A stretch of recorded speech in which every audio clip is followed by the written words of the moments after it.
start streaming. I think we're streaming. We are streaming. Hey. Alright. Little to no fanfare. What's going on, guys? How we living? Alright.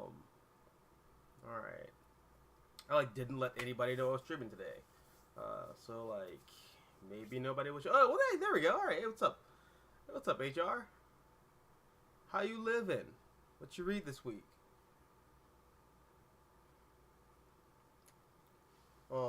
Sorry for not being here last week. I ended up having a bit of a family emergency on Wednesday, and then Thursday I literally couldn't do it. You ever just come home from work or school or whatever, and you're just I can't. I can't. Yeah, it was one of those days. But here I am. Hey, yeah, boy, what's good, Josiah? What's good? What's good? How we living? It's been a pretty eventful couple of weeks.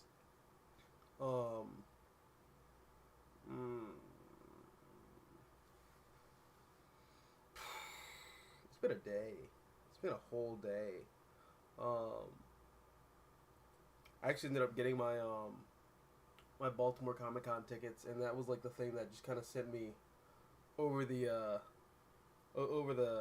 fatigue edge. It wasn't even a stressful thing. It just I watched my bank account and I was like, oh, I just spent my tickets for Baltimore Comic-Con. But it's gonna be cool because the guest list for Baltimore looks really cool. So I'm excited to get some of my stuff signed. Hopefully I'm gonna do a vlog detailing my adventures on the 2 days that I'm gonna go. I'm gonna go on that Friday and that Saturday. I'm not gonna go on that Sunday because it's. I don't know why Baltimore Comic-Con decided to do Why did they hold the con on Halloween weekend? Halloween comes out on a Monday this year. People are gonna be doing stuff. I don't know. I don't know what they were thinking with that. HR, I've been catching up on some on certain titles. Oh, nice. You know what? Me too. Me too. Me too. Hashtag me too. Let's see. How about this? You show me your titles, I'll show you mine. Huh? Yeah, that's how we're gonna do it. I actually have 2 weeks worth of comics titles to show you guys. Yeah, let's get you on. Let's get you on.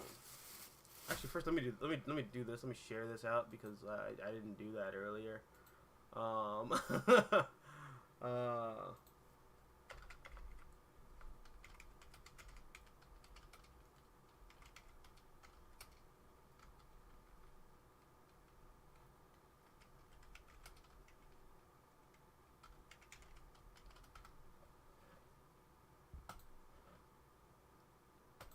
All right.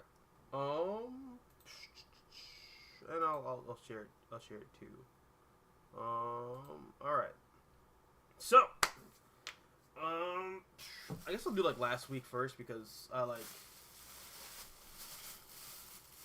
guess I just left everyone in the dust. Wait, no, this is this week's comics. So I'm gonna do that.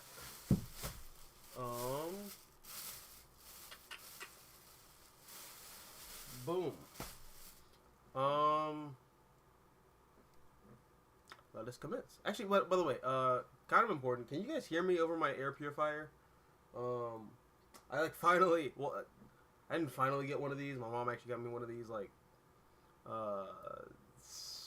after I moved. So that was 2 years ago. I just decided to not be lazy and actually plug the damn thing in. But yeah, is it an audio bother? Because if it is, I can just turn it off. I just want to make sure you guys can hear me. That's all.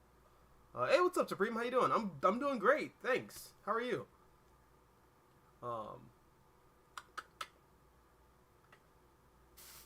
So, further ado, let's get into the comics that I got. So, starting with like last week's pile first. You know what? That's going to annoy me. So, actually, all right. Let me show you guys something. I now have. Oh, ow, that hurt. Oh, come on. Oh, you gotta be kidding me. What? Oh, it's not plugged in.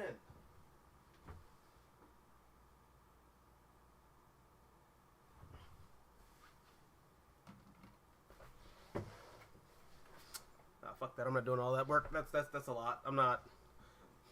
I have to like move my bookshelf and then like plug in my lamp. No, whatever. But I have a lamp. That means I have mood lighting. Yeah, whatever that means. I'm not sure how it looks on camera yet, but you will see how it looks one day when I'm motivated to show you. But all right. Starting with last week's pile. You know, I'm doing that. I have to like get my ADD brain to like focus sometimes. Sorry, but here we have Miracle Man, issue 0, because Marvel is finally doing something with Miracle Man. I'm like really kind of excited to see what this kind of yields. I originally thought that Marvel was going to have Jonathan Hickman work on the Miracle Man series, and that's like what the secret title that him and Valerio Schiti were working on. Turns out that's not the case. It's actually looking more and more like that's going to be like a Doctor Strange title, which well, that was a new noise I just made out of my face. Weird. But that was like I'm so excited for that. But apparently Neil Gaiman is coming back to work on Miracle Man, and he's going to finish Miracle Man the way that he intended. And I'm properly excited for that. It's conveniently enough. There, I almost said commercially enough, but that's the wrong C word there. Conveniently enough, at my local comic shop, the owner is rearranging the entire store, and he just happened upon some of the old, I think like early to mid 2000s reprints of the original. I think it's like Epic Comics, like the old prints of Marvel Man, and I'm just now getting my hands on those. I've never been able to read those because they've been out of print for God knows how long. Also, I'm not condoning this, nor am I condemning this, but piracy is a very useful tool when it comes to reading out of print comics, and I couldn't even get access to those books like pirated. So like, I'm really excited to get my hands on those books. I didn't buy them this week, but I am going to like budget so I can get them over the next couple of weeks, because they're very expensive. Marvel has a whole thing with their trades where they think just because they're Marvel, they can charge out the ass for their books and people will buy them. I say as somebody who's going to buy them. But yeah, no. I'm really excited for this Miracle Man kind of relaunch, and I'm just kind of excited to like get back into that universe, because it's one of those things that I think is just based off of hearsay from people who have read Miracle Man. It's one of those things that is so influential on the superhero genre, which I know some people cringe when you say superhero genre, but like superheroes are kind of a genre. I can make an argument for that, but it's so influential in the superhero genre twice over, because it's one of those Silver Age books that comes out of the same period as well, not Silver Age, really Golden Age books that comes out of the same period of Superman and Captain Marvel, Shazam, and you know, a lot of those characters of the like, and then I believe it was Neil Gaiman. No, it was Alan Moore, who came along in the '80s and kind of like relaunched uh, Marvel Man, or I guess Miracle Man, or whatever, and uh, did the like 80s dark and gritty kind of like deconstructionist idea with him, which was also influential on superhero comics from the 80s, really into the present. So that's a book that like I've really been meaning to get into, just like just knee deep in like the lore and then like understand the history and character of Marvel Miracle Man.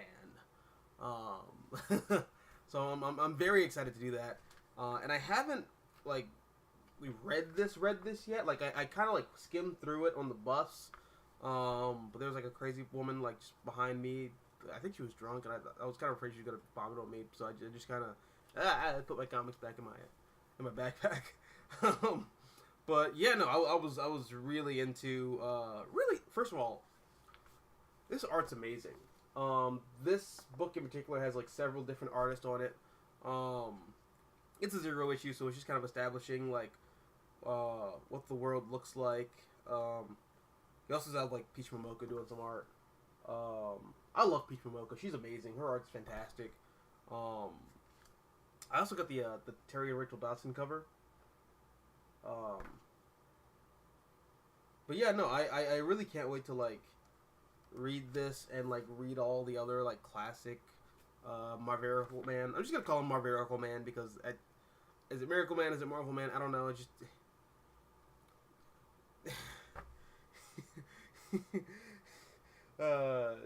Schrodinger's IP, I guess. Schrodinger's license. But yeah, no, that was a big deal for me because I'm like trying to get myself immersed in that world, and I'm really glad that Marvel's doing something with that character now. Because I know he had like a relaunch several years ago and it just didn't really go anywhere, but really cool.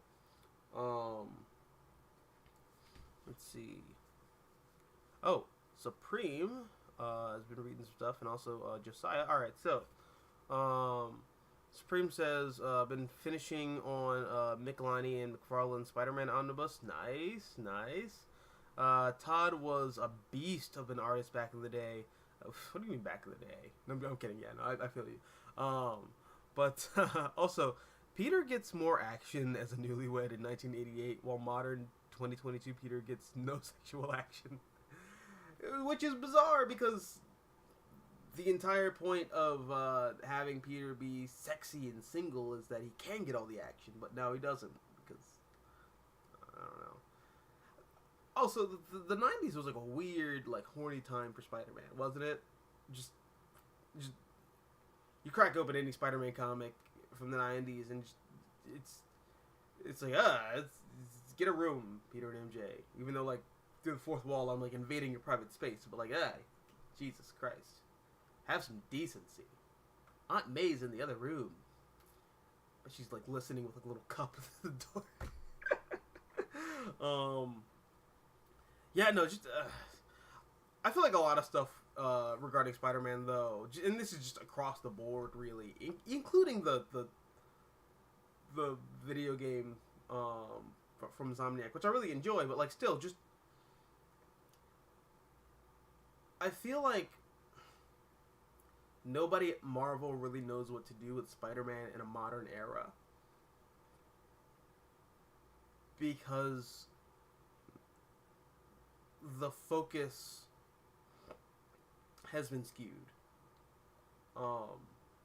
Spider-Man, I talk about this all the time, but like Spider-Man as a character, and really the entire Marvel universe as a whole, but like really Spider-Man as a character is all about watching this kid grow into a man and learn these like really intense life lessons through his actions and adventures as Spider-Man. And when you get into the modern age where a lot of that like interpersonality is kind of like interpersonalism, I guess is a better term for it. I don't know, whatever. But like when the personal stuff is kind of like lost in the shuffle of the superhero action, you know, the Spider Islands and the Spider Verses and the Spider Geddons and all that. And you just kind of see Spider-Man wind up becoming bargain brand Superman. Well, the point of the character is kind of lost, and then the character, as a result, starts to feel kind of hollow and wooden. And I think Spider-Man's just kind of experiencing that right now. It's on an epic scale. But I do hope that one day the character does return to his roots. We see shades of it every once in a while. I think Chip Zdarsky's Spider-Man Life Story was definitely kind of a step in that direction. And if someone eventually starts, picking up what Chip was putting down, starts scooping what Chip was pooping, then hopefully we can return to an era of Spider-Man supremacy. I hope. One days is as hopes. Scream says, also been rereading Love and Rockets. Phone. Hey. Stop it. Wait. Stop it. There we go. Alright. Scream says, also been rereading Love and Rockets, the stories by the Hernandez brothers. An iconic 80s indie comic, one of Alan Moore's favorite titles back in the day. I've heard of Love and Rockets, and I've seen Love and Rockets in my local comic shop. I think the Love and Rockets that I'm thinking of is like a modern reboot of Love and Rockets, and maybe not like the old Love and Rockets.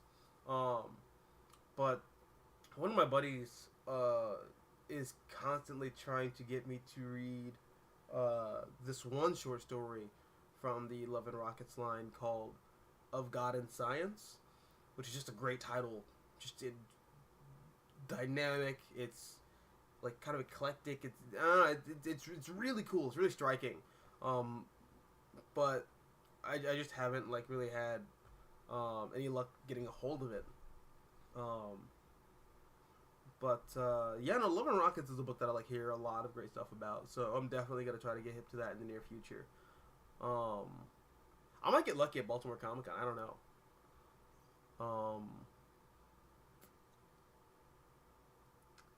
Josiah says, have you read Brian Michael Bendis' Moon Knight? And do you think it deserves the hate it gets? I'm currently reading it, and I think it's halfway decent. It's halfway decent. It's not that bad. I actually have not read Brian Michael Bendis' Moon Knight because so many Moon Knight fans tell me that it's terrible. I know that that really shouldn't be a thing that people do. I've definitely read comics for characters that people kind of always say is hey, this is the worst thing ever, and I'm like, yeah, fuck you, it's great. A lot of Superman fans hate John Byrne's Superman for whatever reason. I love John Byrne's Superman. Just a lot of Batman fans are retroactively just crapping all over Grant Morrison's Batman, despite the fact that I think it's the last great Batman run that we've had. So I don't know. There's a lot of stuff that fans will unanimously agree this is bad, and then you'll read it and you're like, well, shut up, this is great, or this is not as bad as you're saying it is. Prime example, Superman for Tomorrow. That book's not that bad. It's kind of cringy because I know Brian Azzarello and what his talents are, and I've read Wonder Woman in the New 52. I've read Joker. I've read the beginning of 100 Bullets. I know what he can do. Superman for Tomorrow is not a reflection of his best, but it's still not. Superman fans freak out and say that's the worst book ever. No, there are worse Superman titles out there. For Tomorrow is actually not that bad. That shit's pretty decent ideas in it, But I don't know. So yeah, I will get around to giving the Bendis run a shot, and I'm gonna try to divorce some of the scathing reviews that a lot of diehard Moon Knight fans have, I guess, psyoped me with over the years. I do think the art looks pretty cool though. I think Bill Sienkiewicz is the one who like does the art. He's like a prominent Moon Knight artist, isn't he too? Yeah, I should give that a shot. I've also just read like a ton of like terrible Moon Knight stuff, so yeah, that's also in my mind. But I don't know. I'm also kind of a heretic. I've read some of those like 80. Okay, I said this before, but like several years ago, just after I did my Marvel Now. Was it Marvel Now or was it All New, All Different Marvel? It's one of those Marvel relaunches. I read and reviewed Jeff Lemire and Greg Smallwood's run on Moon Knight, and I loved it. I thought it was fantastic. And I was like, you know what? This is so good, I'm going to go back and read older Moon Knight. So I read Warren Ellis's Moon Knight, and I was like, oh man, this is fantastic. Declan Shelby's a beast, and Warren Ellis is not canceled yet, so I can say positive things about his work, and it's great. And then I skipped over the Bendis run because I heard it was bad, but then I went back and read the old Moon Knight material from like the 80s. And I was like, oh man, I'm about to read some Moon Knight. I'm about to see how great Moon Knight is. And because, you know, all these other creators on YouTube talk about how great Moon Knight is. Godzilla Mendoza talks about how great Moon Knight is. Time to see what's up. And then I read Moon Knight and I was like, Jesus Christ, this is oh. I see why. Okay, just putting myself in 1980. Okay, if I'm like 12 or 13 in like 1980, and I'm reading Werewolf by Night and Moon Knight, I'm probably thinking, I'm too cool for school. Batman sucks, and Batman's an F word because it's the 80s, and you say things like that. But like, Batman sucks. You know what's cool though? Moon Knight. Moon Knight's cool because it's like Batman, but it's realistic. Oh, where does he get all this money from? He shoots people. He's a mercenary. And Batman doesn't shoot people because Batman's a pussy. And Moon Knight's cool because Moon Knight's realistic. Yeah, man. Like, I think that's the appeal of like Moon Knight. You know, if you're growing up with Moon Knight, you know, in like the 80s and 90s. The problem is that I don't think I'm too cool to read Batman comics. And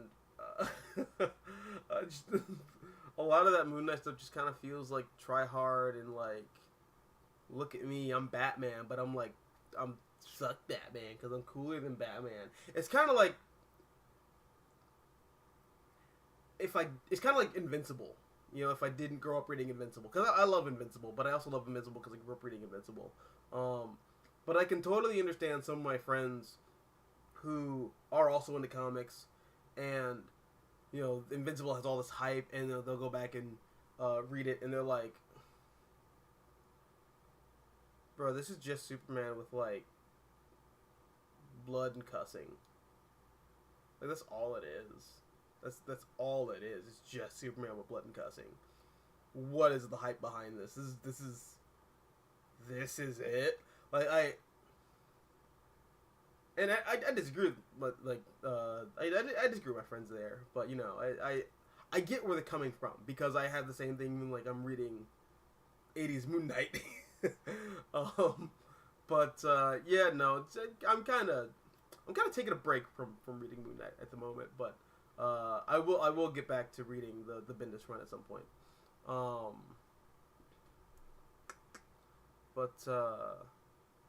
Okay. Sorry, I just had a whole like spiel there. Supreme says on Miracle Man, basically Moore's nightmarish version of Captain Marvel Shazam mythos features a realistic graphic portrayal of childbirth. You mean just childbirth? I'm kidding. But childbirth is traumatizing. Just watching it, it's like, oh Jesus. That's what that looks like. All right. I can't believe Joe Jackson witnessed that 10 times.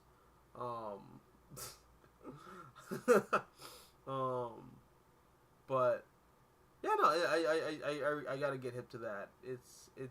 All you're doing is selling me on it, you know. Just childbirth in my superhero comics. Spicy.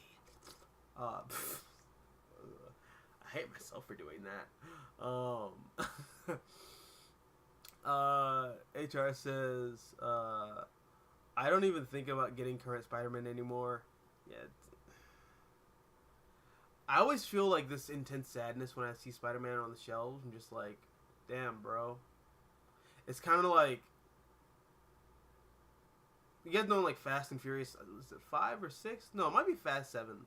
Because there's like 800 of those movies now. But it's the one where Vin Diesel is like driving and you have Paul Walker in the car. And you got like Wiz Khalifa playing in the background. It's like, till I see you again. Like, you just drive it in different directions. That's how I feel whenever I see Spider-Man on the shelf at the comic book store. It just drifting, and I don't want to drift, but like Spider-Man, you're going, oh, okay, goodbye, buddy, bye. That's how I feel when I see Spider-Man on the shelves. It's kind of sad, but I don't know. But I've had that with characters before, and I've come back to them. Case in point, Batman. Batman by Chip Zdarsky. This is like issue 128. First of all, this cover by Gabriel Dell'Otto was fantastic. I mean, it has nothing to do with the actual like issue itself. Like, Clayface does not appear in this comic that I know of. But this book just continues to be great. Chip Zdarsky continues to just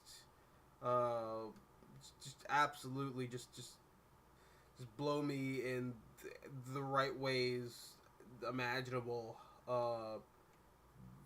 The ways I'm being blown are in my mind and my imagination.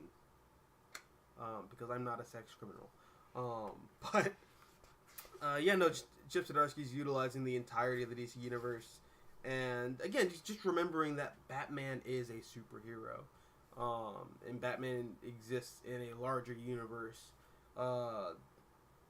and Batman has friends. You know, the Justice League are his friends. He doesn't hate his friends. Like, that's like the biggest thing I like about this run so far. It remembers that Batman has not only a Bat family, but a colorful crew of like super friends, and it's great. Also, like Jorge Jimenez is just an absolute beast. First of all, here we go. You got like Jorge Jimenez like drawing Superman again, always a treat. But here you have like Jorge Jimenez like drawing like the entire Justice League. Well, not here, but like, okay. First of all, I love this Green Arrow shot. It's the money shot. And Chip Zdarsky is showing more love to Green Arrow than DC's entire publishing line the past like 2 years, and that. I'm not gonna think about how sad that makes me, but it was really cool seeing Green Arrow just kind of like try and take on Failsafe, and he's like, Robin, you take Batman and Superman and you get them to safety. The Justice League ain't nothing without Green Arrow. And then he tries to shoot Failsafe, and Failsafe just like plucks his arrow out of the air. God, I love this comic so much. If it wasn't for Philip Kennedy Johnson's run on Action Comics, this would be the best superhero comic on the shelves right now. It's fantastic. I'm absolutely loving it. I'm loving all the callbacks to previous continuity. I'm also loving how Chip Zdarsky is taking heavy inspiration from Grant Morrison's Batman run, which I think or I guess I was afraid everyone had forgotten by this point. But like, no, he's like saying it happened, and it's, you know, like thematically, it's very kind of fitting to pull from that material if you want to like do a story that digs deep into like Bruce Wayne's paranoia and some of his failings as a hero over the past like couple years in pop culture, due to his paranoia, and how that's kind of like being deconstructed, particularly through Morrison, because Morrison's whole deal was having Batman overcome a lot of those negative tendencies and kind of like take him back to being what he was in like the 70s. And I don't care what you say, I'm right, you know it. But yeah, this continues to be great. I'm very interested to see what Chip Zdarsky does with Tim Drake in this. He's very clearly like going somewhere with that. We're definitely in like the Tim Drake Robin Renaissance, and yeah, I'm excited to see where we go from here. He does Zdarsky also, okay, I will say one critique, and we're like only what, like 5 issues into this run. Zdarsky does immediately go to the tiresome place of having the big bad supervillain, or big bad antagonist, take over Gotham City and turn it into a police state. Like, can Gotham like not, you know, be completely overhauled? Just at least once. Can we just have like a story where Batman has to like chase down like a serial killer or something, and you know the city's just operating like as normal? Can we do that once? I don't know. But yeah, I don't know. That's just like the one thing that just kind of it pulled me out a little bit. It pulled me out, but like in classic Zdarsky fashion, as soon as I pulled out, he pulled me back in, and you know, I didn't regret my engagement. He also does these backups in the Batman book, and in this one in particular, he's kind of like doing the origin of Batman of Zur-En-Arrh, in which he kind of retcons and softens up some of the Morrison stuff. Instead of having the Grant Morrison interpretation of Batman Silver Age adventures being like drug fueled, like Joe Rogan asked, like, yeah, but have you ever tried DMT? Ugh. I tried to slurp that obnoxiously and I almost died. But instead of doing that, where Bruce Wayne is just like shooting heroin in the backseat of the Batmobile, he kind of like makes it this like brain altering, like brainwave device, kind of akin to the headgear that Darkseid's minions in Final Crisis like put on Bruce's head to like clone him using the not the DNA aliens, what are they called, like the mud, the muddles, the golems, I don't know, I think lumps. I think called lumps. But yeah, Darkseid had like make a bunch of lumps and like clone Bruce Wayne using the lumps, but like they all went crazy and started scratching their eyes out because trauma is too much. But yeah, Bruce Wayne's wearing that kind of headgear. So I mean, Chip's kind of making it a little PG, but you know, still it's great, and I'm loving it so far. I'm having a lot of fun with this book, and this reminds me why I love Batman so much. So thank you, Chip, for Zdarsky and Jorge Jimenez for reminding me why I love Batman. So, you know. Alright, next book. Saga. Saga Volume 10, much rather. So Saga came back a long while ago, but holy crap, I was kind of slightly convinced that this book was like shadow canceled, because we hadn't seen anything from Fiona Staples and Brian K. Vaughan in like over 4 years or 5 years. Wait, hold on. Okay. I met my girl. So, my girlfriend and I are about to have our 4th anniversary. Like, not anniversary. Like, yeah, it's an anniversary. Like when we started dating, our 4th anniversary this Halloween. We started dating in 2018. In 2018, Saga had already been on a hiatus, I believe.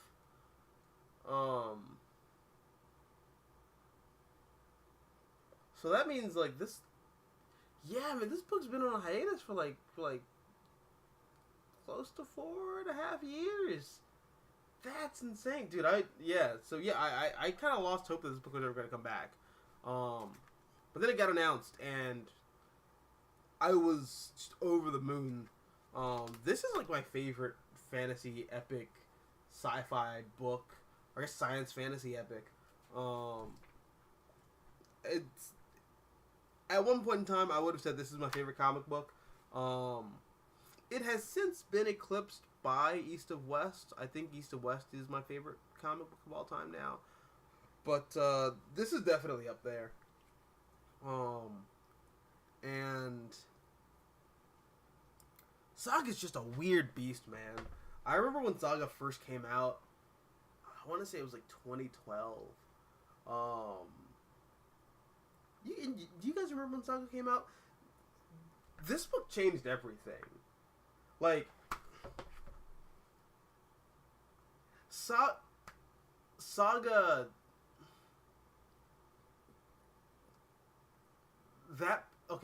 This book kind of like just it transgressed. Not, I don't know. Is that even a word? No. Well, it is a word, but like, am I using it right? I don't think I'm using it right. It trans something.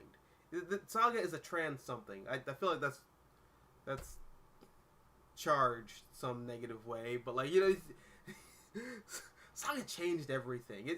This book was different. There were comic books, and then there's Saga. Or at least that's how it felt when it came out. Because I remember at my local comic shop, there were people who were reading Saga who were superhero fans. There were people who were reading Saga who weren't superhero fans and, you know, thought they were better than superheroes. There were people who were reading Saga who love science fiction. There were people who were reading Saga who were into science fantasy. There were people who were reading Saga who don't even like comic books, but, you know, it's that hipster thing of like, no, I like the underground thing. You know, I don't like all this other pop culture stuff. I like the underground stuff that nobody's talking about. And then there are people who are like the pop culture heads who were also reading Saga because it was great. Just everyone was reading Saga. Saga kind of like, it blew up out of nowhere, and it kind of got to the point where I strongly believe that a comic book store could stock Saga and Saga alone and pay their rent and make a profit and then some. Like, it was that hot for like what, from 2012 up to like 2016 or 2017 when, you know, the book went on a hiatus. Like, that's like that's like 4 or 5 years of just being the GOAT. And I ain't never seen nothing like that in my entire life. Ever. It's funny, actually, my boss was telling me how the only book to do that, as far as he had seen, as long as he'd been running a comic book store, was Sandman in like the 80s. And that's it. Sandman did the same thing, and then it just kind of it went away, and then then you had Saga come along, and it was the second coming of that that hype machine that just kind of brought everyone together. And yeah, man, I mean, I'm not sure if the hiatus has hurt Saga or not. I hope it hasn't, but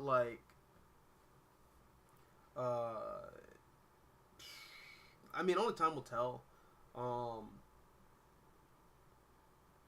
I feel like this book came back and people are kind of excited, but it's that weird thing where I think a lot of people just kind of I don't think they forgot about it. It's just I think people just kind of expected it to not come back. So I'm interested to see if the hiatus kind of hurts this book's sales or popularity at all. But yeah, no, Saga's back, and I'm kind of excited to jump back into this universe. I do want to reread some of the later Saga volumes though, like volumes 8, 9, and 10, to kind of brush up on what happened properly before jumping into this, because it has been a while. But yeah, no, Saga volume 10. I'm glad this book's back, and it's I don't know what else to say there. But yeah, those are all the books that I picked up last week. Yeah, let me do the thing where I read people's chats.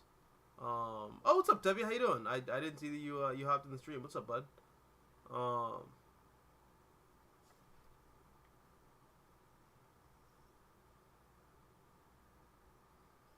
Supreme says the problem with modern Marvel is that I don't think most modern writers and editors really understand classic romantic soap opera. I think that's a big problem too, which is weird. I'm seeing a lot of the modern creators pull heavy inspiration from Joss Whedon and that kind of too cool for school. Look at me, I'm not. My whole trope is that I'm underskirting tropes. Aren't I smart? I'm seeing a lot of writers do that. But even then, Joss Whedon, he does have an appreciation for old romance soap operas and dramas and stuff like that. And you can tell that's what he's kind of in his writing style of, oh, look at me, I'm super smart. I'm subverting tropes. I'm subversive. He's still pulling from those things that he's subverting. And now you have a lot of writers and creators who are trying to subvert the subversion of the subverse. And it's what? Bro, just go back and read soap operas, or go back and watch soap operas. I don't know, it's a weird snake eating its own tail. But yeah, I don't know. It's bizarre. HR goes vocal. Gleason or Zdarsky should have gotten the Spider-Man title. I think that would have been great. The problem...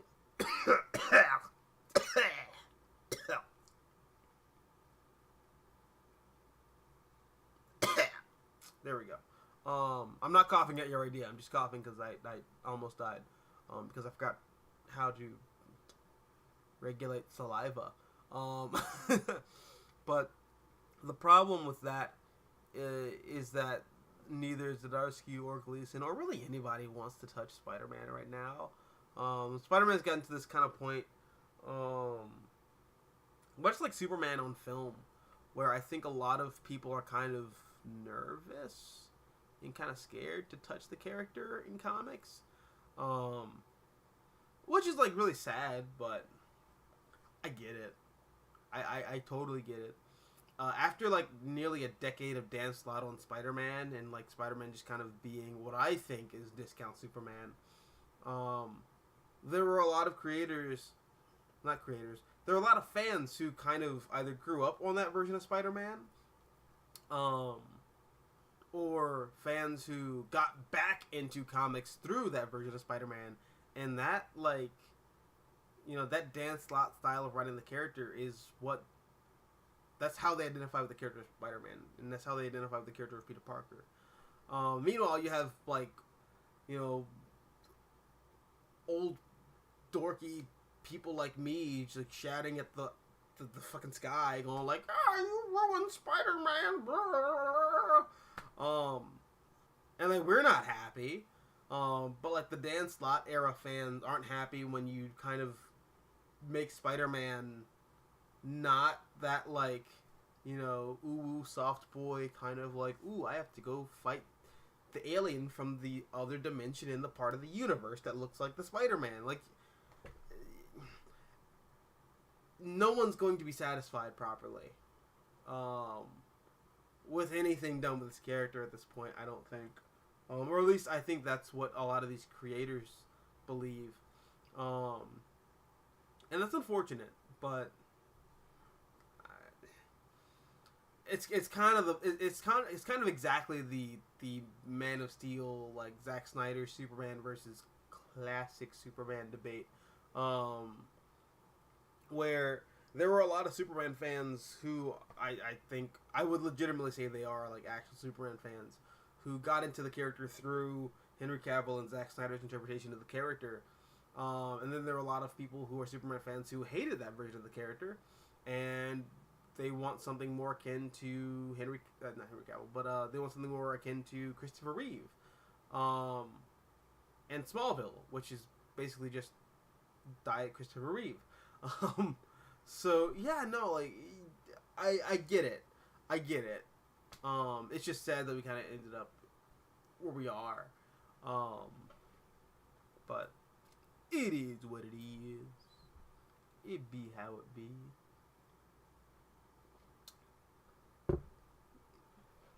Sad fact of life. That's how the cookie squirts down your throat, G. Have you read A Town Called Terror, Rogue Sun, and Samurai Doggy? I have read Samurai Doggy. I showed Samurai Doggy in one of my other streams, like, the last couple weeks. Yeah, I'm reading Samurai Doggy. I like that book a lot. The art's really good. It's a book that, like, I'm probably not going to continue reading in single issues. I'm probably just gonna, like, pick up the trade at some point. But I bought the first two issues. I liked issue 1 a lot, and I skimmed through issue 2, and I thought it was pretty fun.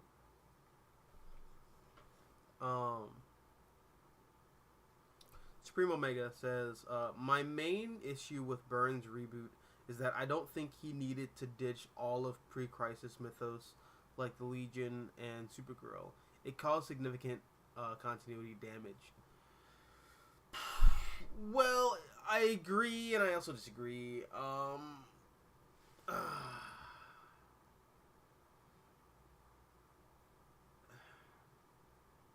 first of all, I gotta be honest. I think that DC rebooting their continuity was just a horrible misstep in the first place. They should not have done that. But at the same token, I do think in regards to Superman as a character, getting rid of some of those, like, not pulpy aspects of the character, but like getting rid of some of the more fantastical elements of Superman's mythology and kind of like taking him back to that, like, science fiction, you know, man against the establishment kind of character. I really do think that was the best thing that could have happened to Superman.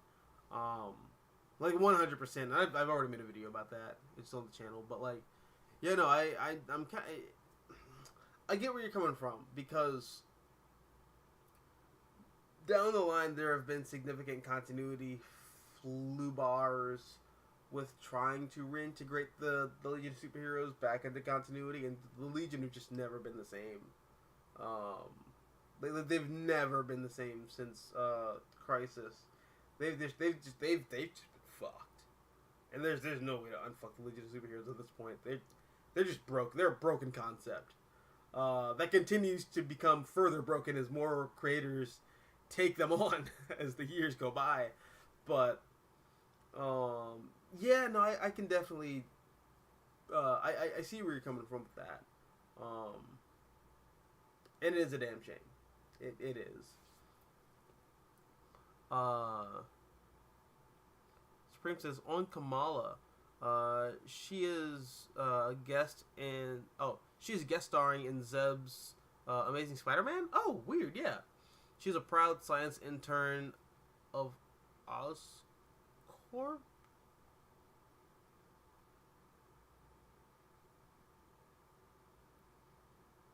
Fuck.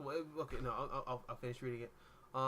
And says Norman Osborn is so great and awesome and admirable.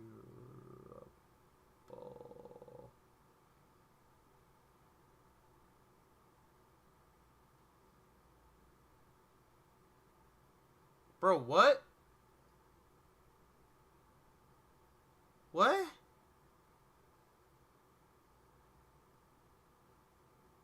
I agree. What?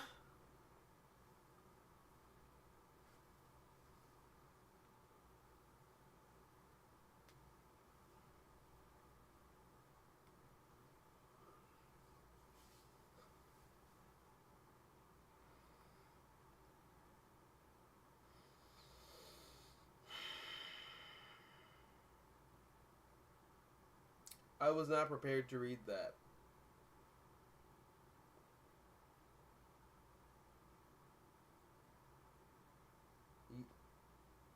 I, you might as well have just said that Kamala Khan is getting sins passed by Norman Osborn. Again, sins passed around by the entire Oscorp board, more like it. Jesus Christ, that is...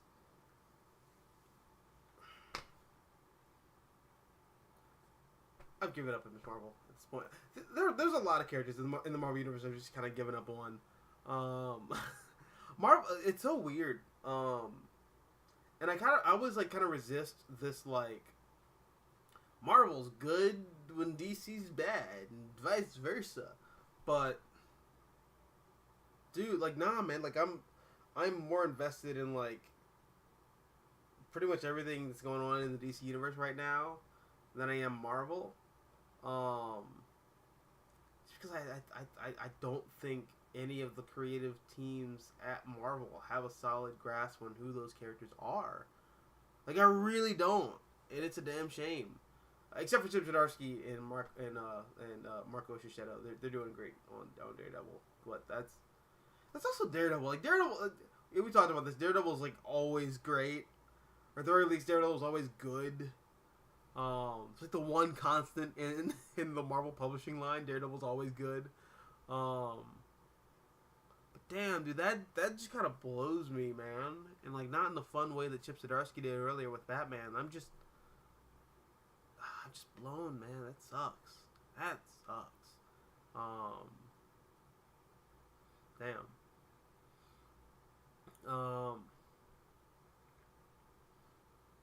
Supreme Omega also goes on to say, on Miss Marvel, why do we get the feeling one of the reasons why G. Willow Wilson left is that her run had more editorial control in the second half with tie-ins to events like Civil War II and guest appearances of the Avengers. Probably because your gut is telling you what's the dealio. Realio. I don't know, not cool. I was never cool. But yeah, no, that's probably what's happening. Sorry, I like nuts and fruits. I like fruity nuts in my mouth. I like it with tea. It goes great with tea. Fruity nuts go great with tea. But yeah, no, that's probably what that is, bro. I don't know.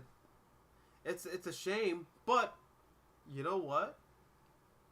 Even with all of those like forced tie-ins and like dog shit guest appearances that show up throughout the G. Willow Wilson run that feel like painfully forced, I still think that the G. Willow Wilson run on Miss Marvel, for the most part, is really fucking good. And, like, one of the best, like, consistent titles that Marvel's put out over the past, like, 15 years.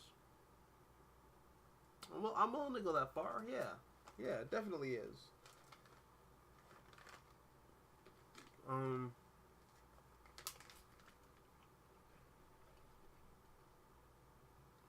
Damn it! I scrolled too far.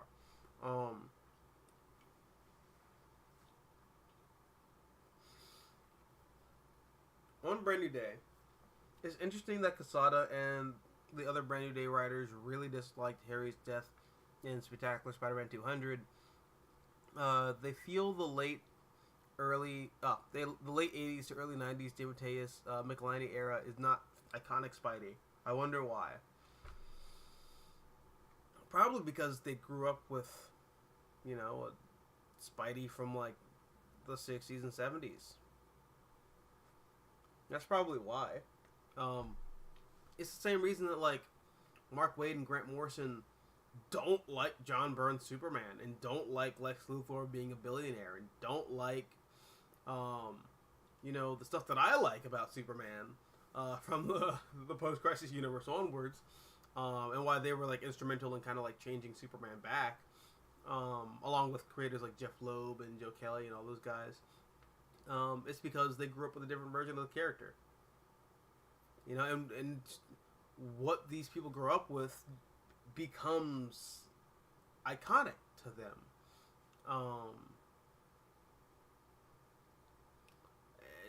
It's the reason why I'm not sure if you guys like watch. There's another YouTuber that I watch, a comic tuber, named Captain Logan. He swears by Chuck Dixon's Batman.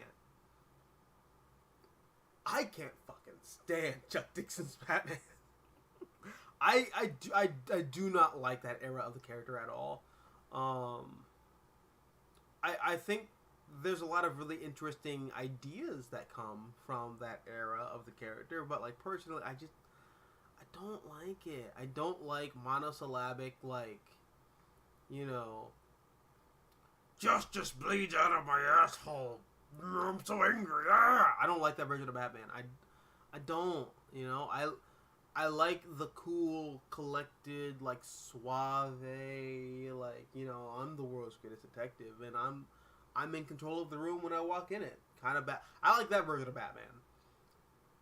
That's also because I started reading Batman comics and, like, following Batman comics consistently when Grant Morrison was writing Batman. And Grant Morrison was very intentionally taking the character back to what Batman was in the 70s and like the like early 80s and all that. So like, you know, it all comes down to what you grew up on. You know, I personally think that Peter Parker being married to Mary Jane Watson and you know, struggling to pay bills and, you know, like being constantly like egregiously horny all the time and, you know, trying to make ends meet and, you know, bickering with each other because they're like young newlyweds and they're like still trying to figure things out. I consider that iconic. Just like I think a lot of people who are my age and a little younger consider that to be iconic. In the same way that people who are Joe Quesada's age and Dan Slott's age and what's his name? He's the editor of Marvel Comics. Yoshida, you're the Asian guy who's very white. You know, they all grew up on an era of Spider-Man where Peter was young and sexy and single, and you know he's hanging out with Deb Whitman and losing his virginity to Betty Brant, who's married at the time. So like, yeah, that's the era of Spider-Man that those guys grew up on, and they consider that to be iconic because it's their childhood. That's essentially what that boils down to.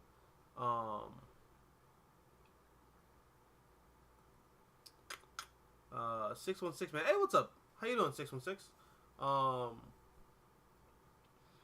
How to properly soft reboot. it could treat the original with broad strokes so that the things the old audience liked happened for sure, but the things they didn't like didn't happen. Um, you mean like the new 52? That's basically what that is. New 52 was a soft reboot. It's a soft hard reboot. It's a Morning Flaccid Wood reboot. That's what it is. You know, it's not hard, but it's not like, you know, soft. It's like that weird like middle point. That's what the New 52 was. But no, I feel you. That's what a soft reboot essentially is. Have you guys seen like the new Hellraiser movie? You know, I would consider that to be like a soft reboot. I don't think it contradicts anything in the original Hellraiser universe, but I also don't think that you have to watch those old movies to understand this new movie. It's kind of like that a little bit.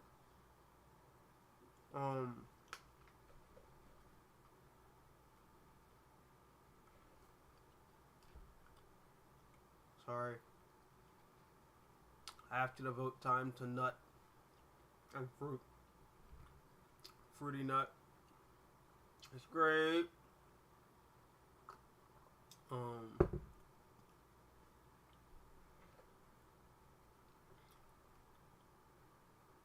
Supreme says, on Saga, do you feel Marco needed to die?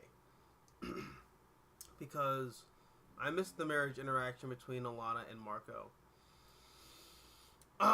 Well, I can't say for certain because I haven't read Volume 10 yet. But I can say for certain that in reading Saga, I have not felt like I've been, like, led astray or, that any of the dramatic, like, shock and awe moments were just kind of done for the sake of shock and awe and didn't really have any, like, narrative merit to it. So I'm interested to see what they kind of do with the fallout of Marco's death. So yeah, no, I don't. I'm interested to see where they're going with that. On Brian K. Vaughan, no one knew what to do with the Runaways after Vaughn and Alfano left. Later, writers tried to turn them into a more traditional teen superhero title, aka Diet Young Avengers. It didn't work. It didn't work. Like, Joss Whedon got his hands on that book eventually, and that was just like awful. It was like a weird vampire story. And like I know Runaways got like kind of an update recently, but like I don't know. Just, Brian K. Vaughan was saying something very specific with Runaways, and then I don't think you can like do that. I don't know. It's. I think you can just let the Runaways be. You can just let them be. They can show up in other people's books. You know, they can, you know, appear doing other things. But like you gotta let the Runaways go, because clearly nobody else knows what the fuck to do with them.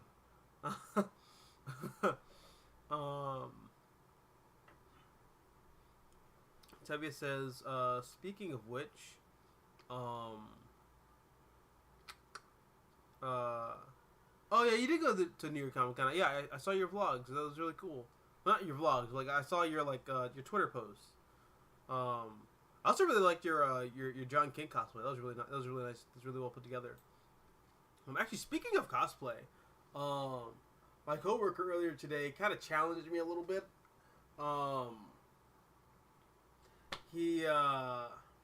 was telling him how I was thinking of doing a Robin cosplay, and he was like, "We should probably just buy a cosplay costume because like, there's no way in hell you're gonna make a Robin cosplay costume."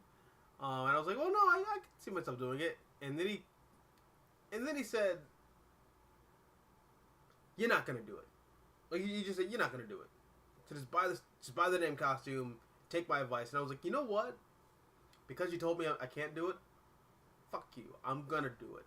So I'm going to start working on a Robin costume. I don't know which Robin I'm gonna be doing yet. I'm kind of leaning towards doing like a nebulous kind of Robin. Like it could be any of them. But yeah, I'm gonna start doing a Robin cosplay. Because my coworker dared me. I don't know how that's gonna work out, but I'm definitely gonna have to shave for that because you can't have like a fucking like late 20s something Robin. I mean, you can. It's his name is Tim Drake. 'Cause Tim Drake refuses to move on from being Robin. But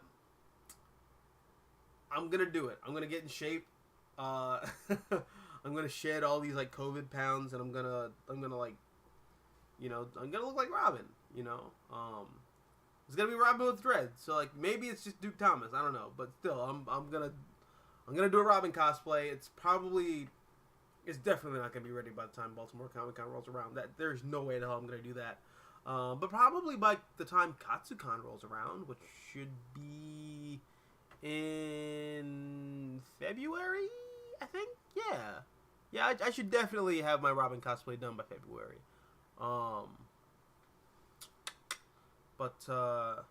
Yeah, no, I'm probably gonna like show you guys the process of that in the near future. Yeah, let's see what else. Oh, let me show you like the comics that I got this week. First of all, picked up this bad boy because I'm still trying to complete my collection for the Mark Waid Flash run. This is volume 4. I think Terminal Velocity is in this one, right? Should be. Yep, there it is. Oh, and Flash Year 1 is also in this. Not great. Just gotta be transparent there. Like, it's good. I like it, but like it's not like it's not great.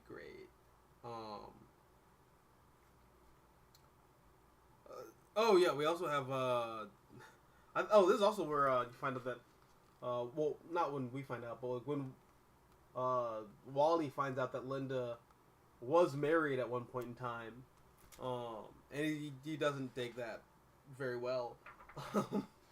But yeah, no, I'm really excited to like oh wait, Mongol's in this. I forgot. Holy crap. It's also weird like reading Mongol in this, knowing that like Mongol's dead right now in continuity. Or I guess this Mongol is dead. Because his son like murdered him and took his place. Weird and interesting. It's still weird. Yeah, no, I'm really into Mark Waid's Flash. Yeah, this is Terminal Velocity. Oh, this is so cool. Like Batman in the Troika costume fighting with Tim Drake Robin. I'm such a fan of this Flash run. It's great. I think I've like said it before, but I'll say it again. This like everything that everybody knows and loves about the Flash comes from Mark Waid. And yeah, I'm glad that like I'm filling out my run on Mark Waid's Flash.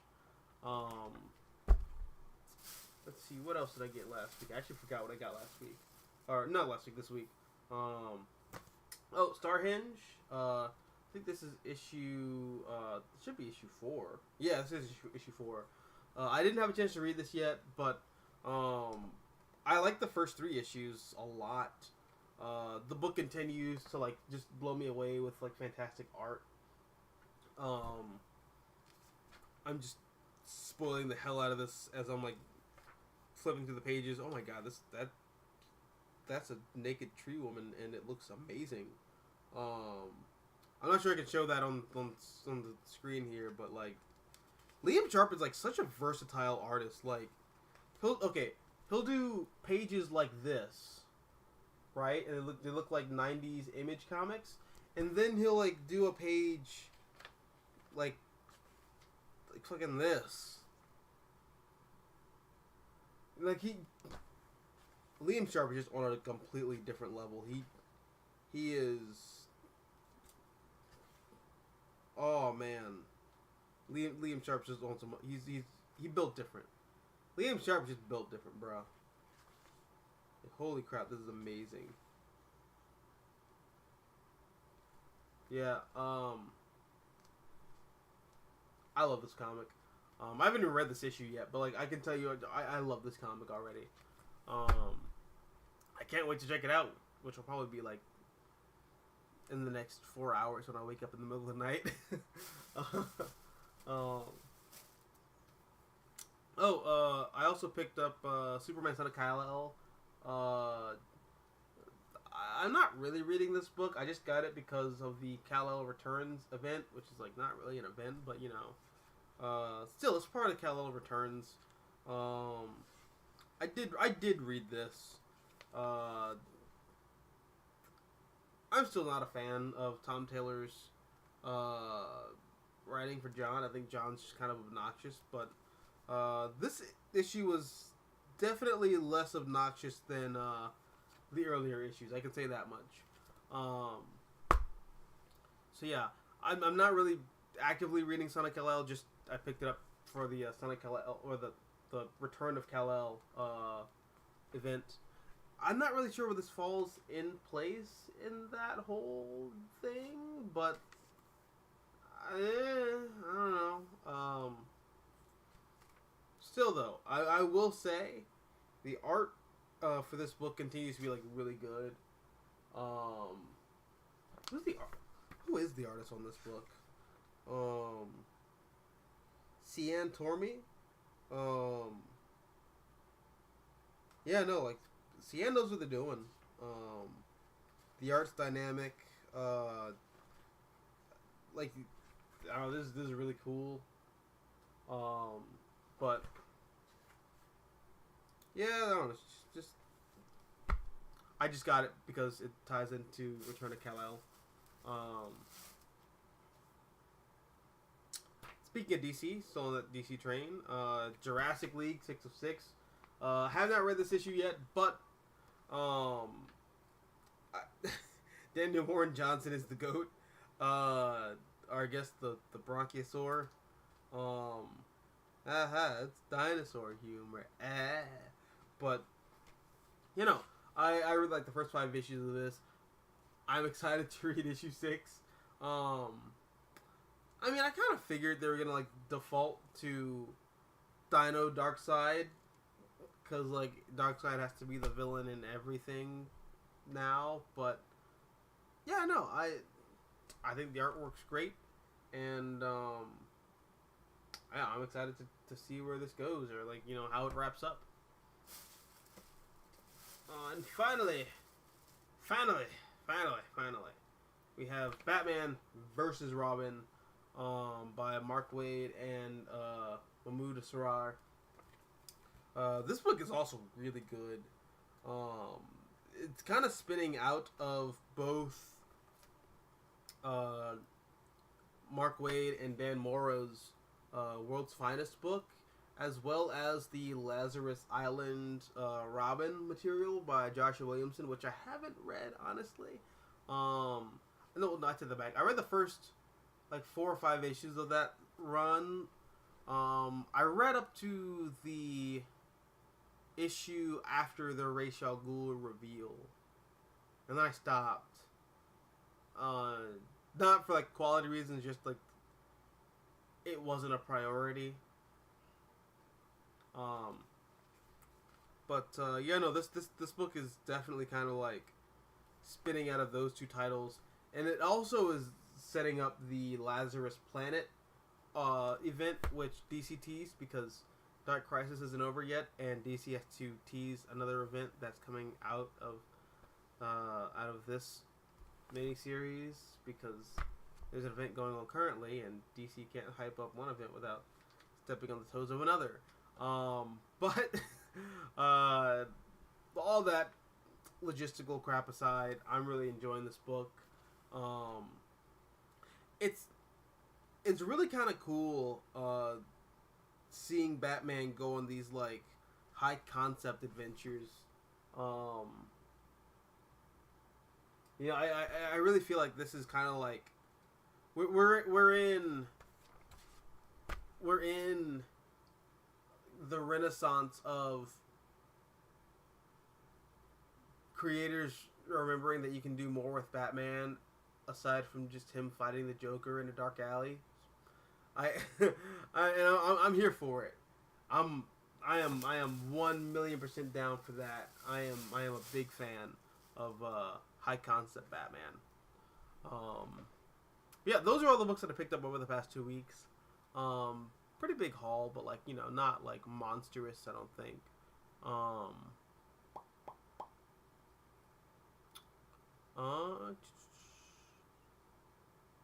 And I lost where I was.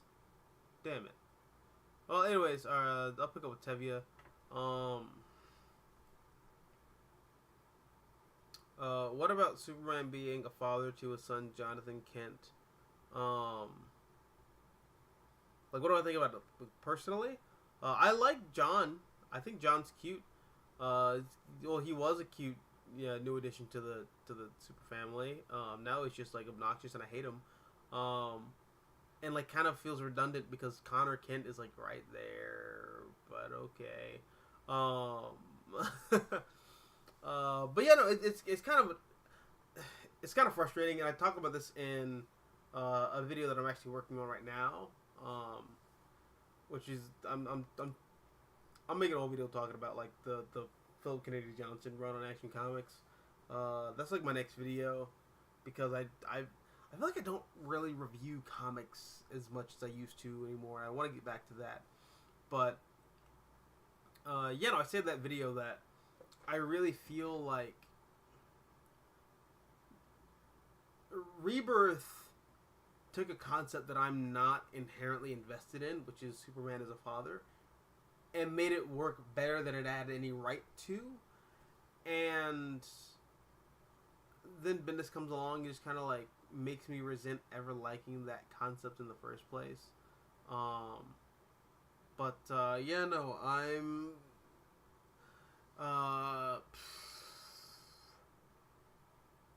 fascinated to see what Johnson does with that idea, because Johnson's going in some directions that I think are very fascinating and could retroactively make me appreciate even some of the stuff that Bendis was doing with the character, in relation to Gleason and Tomasi's book. But let's see. Also, Tevin says, personally, I think Wally West Flash book by Jeremy Adams has been freaking fantastic, and has Wally West be a great father to his children, Irie West and Jay West, and his wife Linda Park is amazing. Okay, no, you're right. That book's also really good. I'm not reading it like month to month like I am these. I'm reading that in trade. Jeremy Adams continues to like do a great job with the DC universe. Jeremy Adams gets the DC universe. He gets these characters. I could totally see a Jeremy Adams Justice League book working at some point in the future. I know that the Justice League book is going to go to Tom Taylor, but like I really would like it to go to Jeremy Adams because Jeremy Adams is great.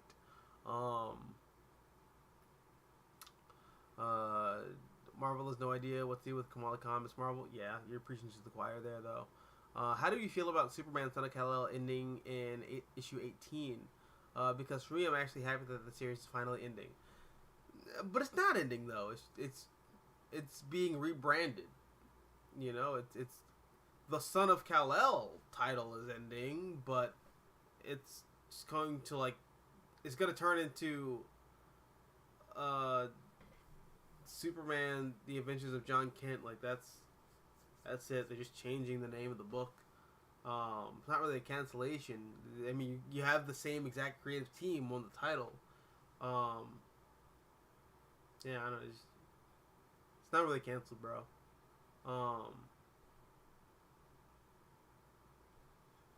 Supreme says, I much prefer Chuck Dixon's Batman work when he focused on Tim Drake and Stephanie Brown in the 90s Robin solo. I do too. I really like Chuck Dixon's approach to the Bat family, more so than I actually like Chuck Dixon's approach to Batman.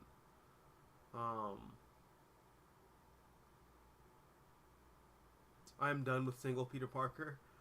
So is every woman in the Marvel Universe. Supreme Omega says, in the late 80s, Jim Shooter almost bought Marvel. I wonder what the alternate history would be like if Jim Shooter successfully bought Marvel instead of corporate raiders like Ron Perlman? Or Ron Perlman. Huh. I'm not hip. I'm not hip. I know that's not the Ron Perlman I'm thinking of. But, definitely interesting to think about. I will say, I think if Marvel did end up getting sold to Jim Shooter, like, on his own, we would not see Marvel currently. It wouldn't exist. It would be Valiant. To say that it would exist just sporadically, and nobody would care when it came back, unfortunately. Tevi says, any opinion on Fall of X finally ending the Krakoa era of X-Men? Is it ending the Krakoa era of X-Men, though? Is it? I don't think it will. I legitimately don't think it will.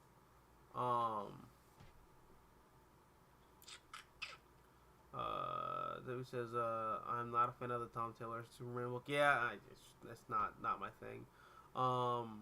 Supreme says, if you want Clark and Lois to be more active parents again, have them birth a new kid. Jesus, no, you're not pitching. No.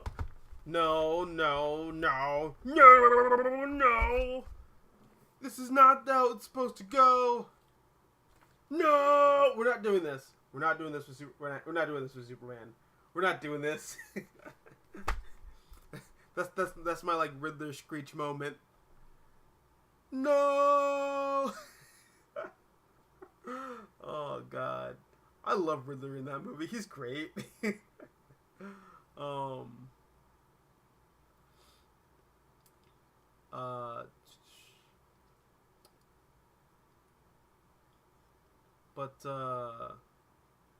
Yeah.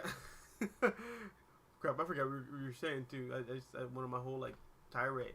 If you want Clark and Lois to be more active parents again, have them birth a new daughter, a new kid, a daughter. Oh, okay. And it would be funny if this potential daughter is great, while John is a disappointment in his adult years.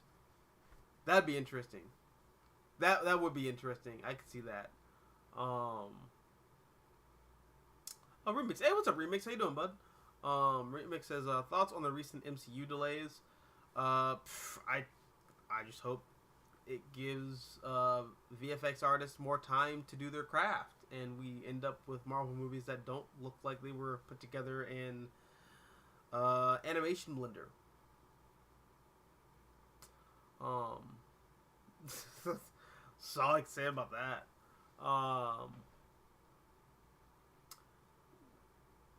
I still hate the minutes wrong on Superman for ruining everything. Yeah, you're not alone in that though, bud. I love Jeremy Adams. Heck, I met him at New York Comic Con. He's a great guy. And he's writing the Battle of the Super Sons movie. Oh, okay. When does that come out? Does that come out like this week? Like next week?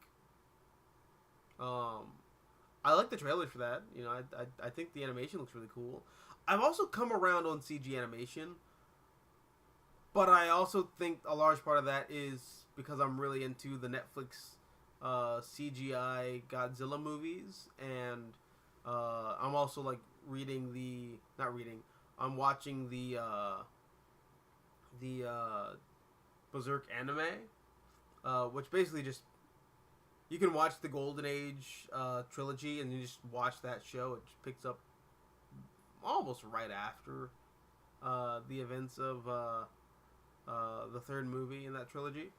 But you know, I've come around on CGI animation. It's, all right, I'm cool with it now.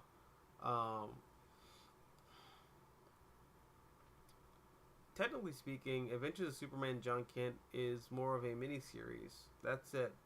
True, but miniseries sometimes have a weird way of becoming ongoings. Oh, October 18th. Okay, cool. Supreme says, if Jim Shooter bought Marvel, I feel Marvel's 90s troubles could have been avoided, like the marketing department having too much power, bankruptcy, and bloated events like Clone Saga and Onslaught. True. I can see that. That's like an interesting, like, kind of like alternate history question to noodle, right? Huh. Toby says, I actually saw the Battle of the Super Sons movie at New York Comic Con and was a huge fan of it. Oh, that's good to hear. Okay. Yeah, I guess I'll check it out on the 18th. What day is that? Like, is that like next? That's next Tuesday. All right, cool. Yeah, I'll check it out next Tuesday then. I'll let you guys know what I think of it. I guess yeah, on the next stream. But speaking of which, I'm actually gonna wrap up this episode, guys. Thank you so much for watching. If you haven't hit the like button yet, hit the like button. What are you doing, man? Just hit the like button. And if you're not subscribed, you're just like hanging out. Well, hopefully you subscribe. I'm the Mystical Green Beanie. I took this off because my hair needs to breathe. But I'm the Mystical Green Beanie.